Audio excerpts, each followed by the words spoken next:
Putusan pengadilan terhadap Steve Wantania, suami daripada public figure Pinkan Mambo. Putusan PN-nya 9 tahun 6 bulan. 9 tahun 6 bulan. Uangnya 1 miliar. Dendanya 1 miliar. Atau subsidiar ya. Subsidiar 2 bulan. Kurungan 2 bulan ya. Terus putusan pengadilan tingginya?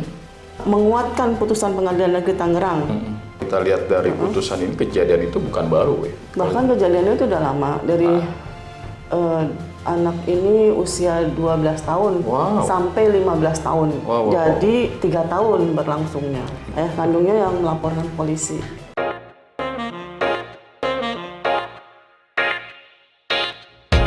Assalamualaikum warahmatullahi wabarakatuh. Waalaikumsalam warahmatullahi wabarakatuh. Apa kabarnya sahabat Halo Pengacara? Insya Allah kabarnya baik-baik saja.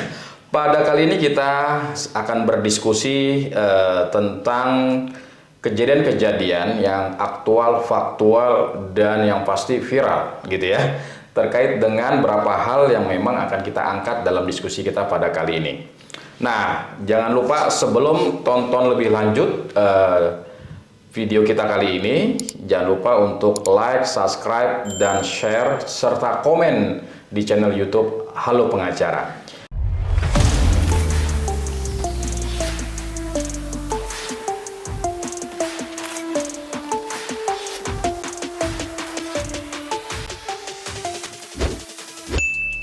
Ya, pada kali ini kita akan berdiskusi ringan lah ya dengan salah satu narasumber kita yang luar biasa, dengan Ibu Haja Silviani Abdul Hamid. Gimana Bu kabarnya, sehat Bu ya? Alhamdulillah. Pada kali ini kita akan berdiskusi tentang putusan terhadap putusan pengadilan terhadap Steve Wantania. Ya gitu ya, kalau saya singkat aja mungkin SW kali Bu ya ke depannya. Suami daripada public figure Pinkan Mambo. Ya, Pinkan Mambo yang kita kenal sebagai artis, penyanyi, musisi, dan seterusnya lah gitu ya. Yang sempat viral juga beberapa bulan yang lalu. Ternyata baru viral kejadian ini pasca podcast daripada anak kandung dari Pinkan Mambo speak up terhadap kejadian yang dialaminya. Ya, akhirnya publik digegerkan dan termasuk kita juga akhirnya mencoba cari tahu kebenarannya ya. Mencari tahu kebenarannya, informasinya, dan kita juga mendasarkan kepada fakta-fakta hukum yang ada dalam persidangan yang disampaikan melalui putusan, yang disajikan lewat putusan. Dimana kalau kita tahu ya bahwasannya si SW ini ya diduga ya, kalau udah vonis sebenarnya bukan diduga Bu ya, sudah divonis ya telah melakukan tindakan asusila. Bahasanya asusila atau apa yang tepat? Pelecehan ya, pelecehan terhadap anak tirinya. Pelecehan seksual terhadap anak tirinya kira ya. Atau bisa dibilang anak daripada Pinkan Mambo dengan suami terdahulunya. Ya kira-kira begitu. Nah, yang menarik adalah vonisnya juga lumayan dahsyat ya, ya lumayan dahsyat bahasanya gitu ya kan, dahsyat ini karena biasanya tidak terlalu terekspos, tapi kita coba melihat ini menjadi sebuah hal yang menarik bagaimana kesungguhan keseriusan dalam proses peradilan ini. Ya, dimana anak daripada Pinkan Mambo itu kita sebut inisialnya MA kalau tidak salah Bu ya. MA masih usia di bawah umur. Kalau usia di bawah umur berarti yang berlaku itu apa Bu? Undang-undang perlindungan anak ya, undang-undang perlindungan anak. Biasanya kalau undang-undang perlindungan anak sanksinya lebih besar apa lebih kecil ya? Lebih kalau besar. Pelakunya itu lebih besar, apalagi kalau pelakunya tuh masih termasuk keluarga ya, orang tua, walinya, pendidik apa gitu, itu malah ditambah sepertiga ya Okay. Hukumannya itu. Kalau berdasarkan dokumen yang mungkin juga Ibu sudah baca ya, putusan pengadilan tinggi dikenakan pasal berapa terhadap siapa nih si SW? Steve itu ya. Pasal 82 ayat 82 ya, Undang-Undang Perlindungan Anak ya. Ancaman hukumannya kalau tidak salah 15 tahun. Paling sedikit 5 tahun, paling banyak 15 tahun. Terus dendanya ya. Uangnya itu paling banyak 5 miliar. Paling banyak 5 miliar. Kalau terhadap si SW ini kena berapa tahun? Putusannya ya. Putusan PN-nya 9 tahun 6 bulan. 9 tahun 6 bulan. Uangnya 1 miliar. Dendanya 1 miliar. Atau subsidiar ya. Subsidiar 2 bulan. Kurungan 2 bulan ya. Terus putusan pengadilan tingginya? Saya bacakan aja ya mungkin ya putusan pengadilan tingginya boleh, ya. Boleh, Bu. Menerima permintaan banding dari penasihat hukum terdakwa dan jaksa penuntut umum. Jadi dua-duanya banding nih. JPU banding. Pertama ini penasihat hukum terdakwa dulu banding, terus kemudian beberapa hari kemudian jaksa penuntut umum. Yang kedua, menguatkan putusan Pengadilan Negeri Tangerang pada tanggal 8 Desember 2021 yang dimintakan banding itu. Jadi putusan dari Pengadilan Negerinya itu 8 Desember 2021. Iya. Terus menetapkan lamanya terdakwa berada dalam tahanan rumah tahanan negara dikurangkan seluruhnya dari pidana yang dijatuhkan padanya. Jadi 9 tahun 6 bulan kan? Dikurangi masa tahanan selama ini. Terus ya sebelum putusan gitu maksudnya. Yang keempat, memerintahkan supaya terdakwa tetap ditahan. Yang terakhir ya membebankan biaya perkara kepada terdakwa dalam kedua tingkat peradilan. Wow, ini juga ternyata kalau kita lihat dari putusan ini, kejadian itu bukan baru ya. Iya. Sejak kapan kejadian? Bahkan kejadiannya itu udah lama, dari anak ini usia 12 tahun sampai 15 tahun. Jadi 3 tahun berlangsungnya. 3 tahun, berarti dari jadi ayahnya kemudian dia lapor ke ayahnya kan. Lapor ayahnya ayah kandungnya. Ayah kandungnya yang melaporkan polisi. Jadi itu 2021. Jadi sudah setelah 3 tahun mengalami pelecehan seksual. Jadi dari 2018, 2019, 2020, 2021 gitu kira-kira ya. Dilaporkan. Ya, di sini juga diuraikan berapa kejadian-kejadian Bu ya, yang mungkin kita nggak bisa jelaskan ya karena saya rasa ini terlalu vulgar ya, walaupun di putusan ini ada, tapi Ibu mau bacakan nggak? Saya rasa tidak usah ya. Nggak sampai hati juga nggak saya. Sampai hati ya. Ngeri. Kalau kita lihat kejadian-kejadian ini ternyata dilakukan oleh orang dekat lah, yang seharusnya justru melindungi kan gitu ya. Ini ada fenomena apa kira-kira Bu? Kalau bicara harusnya ini orang yang memproteksi lah, tapi ternyata malah justru menjadi pelaku. Kalau saya sih lebih kepada dalam hal ini ya, melihat fenomena yang seperti ini ya, kejahatan seksual ya, pelecehan seksual terhadap anak-anak. Itu kan apalagi ini kan bapak tiri ya. Harusnya memang yang paling melindungi itu ya ibunya ya. Terus apa yang anak itu kan masih nggak ngerti apa-apa ya, nggak ada mungkin buruk sangka apa, dipikir itu kan ayah gitu ya. Jadi memang ya dalam hal ini memang harus lebih hati-hati bagi para ibu yang sebelumnya sudah memiliki anak dan kemudian menikah lagi gitu kan, bercerai atau ayahnya meninggal, suaminya yang pertama meninggal atau bercerai, kemudian menikah. Mobil khusus anaknya perempuan gitu. Iya itu. Tapi zaman sekarang pun anak laki pun juga harus dijaga juga gitu ya. Banyak juga predator gitu kan, anak-anak laki juga. Memang ya makin kesini kan kita nggak bisa agak sulit kan, apalagi sekarang pun kaum ibu juga banyak yang beraktivitas dalam mencari nafkah gitu kan di luar rumah. Jadi emang ya di sini ya butuh ekstra ekstra hal-hal yang untuk dalam hal melindungi anaknya gitu loh. Artinya memang juga jangan terlalu mudah percaya ya kepada siapapun gitu. Maksudnya saya nggak nyangka. Dan harusnya juga anak diberikan pemahaman juga itu. Gitu ya. Anak pun harusnya dari sejak kecil usia dini itu dia harus tahu bahwa di bagian tubuh yang tidak boleh disentuh oleh orang lain, bahkan oleh ayah kandungnya gitu loh. Apalagi ayah tiri gitu.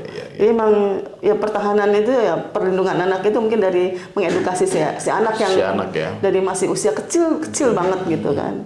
Harus tahu gitu. Kalau dia tidak speak up ke bapaknya, mungkin juga tidak ada yang tahu. Iya, kalau yang saya dengar di podcast kan ada orang juga yang kenapa baru sekarang setelah 3 tahun gitu kan. Tapi memang kan kita nggak bisa ya, semua anak kan berbeda ya. Ya ada juga anak yang merasa mungkin dia terlalu cinta dengan ibunya, takut kalau lapor polisi atau lapor nanti ibunya bagaimana terpengaruh, atau dia ada adik-adik yang nanti bagaimana kalau si pelaku ini di penjara, nanti bagaimana anak-anaknya, bagaimana istrinya. Karena SW dengan ibunya si MA ini atau dengan Pinka Mambo juga punya anak. Iya, 3 orang. 3 orang, sehingga itu jadi pertimbangan lain. Jadi mungkin walaupun masih kanak-kanak dia juga merasa ya itu ketakutan seperti itu gitu. Jadi memang ya memprihatinkan lah ya. Maksudnya banyak hal-hal yang kita nggak bisa kenapa begini, dia anak-anak gitu loh, nggak ngerti apa-apa, apalagi kalau ibunya sibuk ya. Jadi dia pun tidak dibekali dengan perlindungan diri gitu kan, bahwa dan bagaimana seharusnya dia nggak usah terlalu memikirkan. Kalau CCTV nggak bisa juga ya? Atau karena kejadiannya di tempat yang privacy? Saya nggak tahu apakah di rumahnya ada CCTV atau enggak. CCTV kan, kalau CCTV kan di lorong-lorong, kan kalau di kamar apa ya CCTV ada di kamar? Iya, itu dia kejadiannya kan di kamar. Di kamar. Tapi ada juga di ruang TV, dan itu katanya sih menjadi bukti dia juga. Salah satunya dia foto ketika ya adalah tindakan ayah tirinya di depan TV. Iya, gitu. Sejak 2018 sampai 2021. Ini kan rentan waktu yang cukup panjang. Yang cukup panjang, dan juga bisa jadi kejadian itu terus berulang. Ini kan karena berulang, makanya itu jadi vonisnya bisa dibilang ya seperti itu gitu ya, Bu ya. Di sini dibilang dalam putusan itu 2018 ada kejadian, terus ada lagi kejadian 2018, terus ada lagi 2020, terus ada lagi 2021, ya, terus, nah ini kan kejadiannya terus berulang, sehingga ini menjadi faktor juga yang mungkin akan menjadi problem atau permasalahan. Dan apakah juga dalam apa namanya, dalam kejadian itu ada ancaman? Iya, yang saya dengar ya di podcastnya anak ini, dia diancam juga. Diancam juga. Kalau ngadu ke ibunya gitu. Mami ya bilang. Kalau ngadu ke maminya itu, dia diancam, dan bagaimana nanti kalau ada apa-apa. Kalau dia ditahan atau apa, nanti bagaimana dengan adik-adik, gimana makan dan segala itu. Jadi menekan secara psikisnya, di psikologis sama psikisnya tuh Bu yang ditekan tuh ya. Iya, jadi dia pun cinta dengan ibunya pun dia juga khawatir juga, nanti bagaimana ibu makin susah kalau nggak ada suaminya gitu kan. Jadi dan itulah gitu. Jadi dia memikirkan bukan dirinya jadinya, jadi dia sampai tidak sempat memikirkan dirinya, dia artinya dia diam aja gitu. Dan dia juga selain itu juga apakah juga diberikan sejumlah uang? Ya, saya dengar gitu, setelah dilecehkan dia diberi uang beberapa ratus ribu, 500 ribu gitu ya Bu ya. Artinya dengan mengancam itu, berarti si ayah tiri ini pun mengetahui bahwa itu suatu hal kesalahan. Itu hal yang salah gitu loh. Dia tahu gitu. Dia tuh salah, makanya dibuat ancaman. Iya. Gitu ya. Apakah ada trauma, ada apa segala macam itu kan pastinya ada ya. Oh iya, kalau lihat gesturnya apa semua kan kelihatan sekali. Ya, dia trauma ya. Yang menarik adalah persoalan ini kenapa nggak muncul ke publik ketika berjalan ya? Kalau saya nggak salah tangkap gitu ya dari yang saya dengerin di beberapa podcast yang anak ini gitu.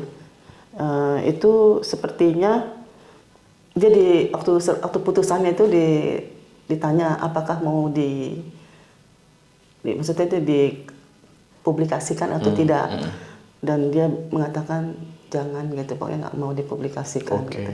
Artinya dalam hal ini saya nggak tahu gimana. Walaupun akhirnya juga dia mempublikasikan. Ya kan, artinya kemauan dia. Tentu dia punya alasan kan, ada beberapa alasan dia. Tapi yang menarik di sini disampaikan ke anak ini, apakah dia mau dipublikasikan, dan dia mengatakan tidak, dan kemudian tidak gitu loh. Artinya kita tahu itu putusan aja kan kemudian banding ya. Putusan banding itu 26 Januari 2022. Sekarang ini lagi rame-ramenya podcast dia Speak Up. Itu kan udah 2023, setahun lebih. Setahun setengah kan udah mau ya akhir Juli kan. Jadi setahun setengah dia yang speak up gitu. Artinya nggak ada media yang tahu satupun gitu. Artinya ini bagus menurut saya. Artinya ditanyakan ke anaknya apakah mau dipublikasikan atau tidak gitu, dan diikuti gitu kemauan anak itu untuk tidak mempublikasikannya gitu. Nanti ketika putusan kan kalau tidak salah informasinya ada kasasi. Oh ya. Ada kasasi informasinya, kita tidak tahu nanti putusan kasasinya apa, iya atau tidak, atau bagaimana seperti apa kita belum tahu. Nah dari kasus ini mungkin ini closing statement apa yang bisa kita ambil dari permasalahan ini. Iya, jangan takut Jangan bagi takut. korban-korban itu untuk speak up gitu. Speak up, ya. Jangan pikirkan yang lain-lain gitu. Iya, iya. Dalam hal ini dia korban. Iya. Karena ada sempat dia Kan merasa juga ada proteksi juga dari negara terkait iya, dengan harus. para korban ini. Iya, ada di undang-undang itu ada Iya, gitu. iya. Bahkan nggak hanya Kan ada LPSK ibunya, ada juga lembaga-lembaga yang membawahi masalah anak gitu. Iya, banyak institusi yang disebutkan gitu ya, harusnya melindungi dia gitu. Tapi kan kembali ya kepada korban gitu kan. Korban, ya. Kalau korban begitu ketakutan, Iya. kan ini kan sulit. Makanya itu yang utama itu harus ibu itu. Ibu itu harus membentengi anaknya gitu, dan melindungi anaknya dengan cara mengedukasi tentang hak dia sebagai pribadi gitu loh. Nggak berhak siapapun menyentuh dia gitu loh. Terutama khususnya di bagian-bagian yang dia mungkin nggak tahu bahwa itu bagian yang nggak boleh disentuh gitu kan. Dan kemampuan anak untuk bisa speak up itu dia tidak mudah. Iya. Tidak mudah ya. Iya. Dia juga harus punya kemampuan. Dan juga tentunya dalam hal ini perlu dukungan dari lingkungan sekitar. Pertanyaan yang mendasar adalah ternyata lingkungan sekitar juga justru tidak mendukung, kan gitu kira-kira. Iya, iya, menyedihkan ya. Menyedihkan ya, kalau tidak mendukung maka yang terjadi anak itu akan terus-terus menjadi objek ya. Iya, dan anak dia juga kan bilang bahwa kenapa dia speak up itu ada triggernya, ya gitu ya, ada triggernya. Ya artinya itu yang membuat dia jadi speak up gitu. Jadi ya alhamdulillah dengan speak up jadi orang jadi tahu dan mungkin bisa jadi pelajaran bagi ibu-ibu lain dan bagi gitu, kita untuk semua melindungi anaknya gitu. Vonis ini juga bisa jadi apa namanya semacam informasi peringatan lah buat siapapun itu. Jangan coba-coba untuk melakukan tindakan yang bertentangan dengan hukum, apalagi berkaitan dengan anak-anak gitu ya. Iya. Terima kasih Bu Sylvie atas waktu dan kesempatannya. Sama-sama. Insya Allah kita akan bertemu lagi dalam tema dan diskusi yang lebih lebih update lah kira-kira begitu. Dan para sobat pengacara, terima kasih atas atensinya, perhatiannya. Jangan lupa like, comment, subscribe dan juga share. Assalamualaikum warahmatullahi wabarakatuh. Waalaikumsalam warahmatullahi wabarakatuh.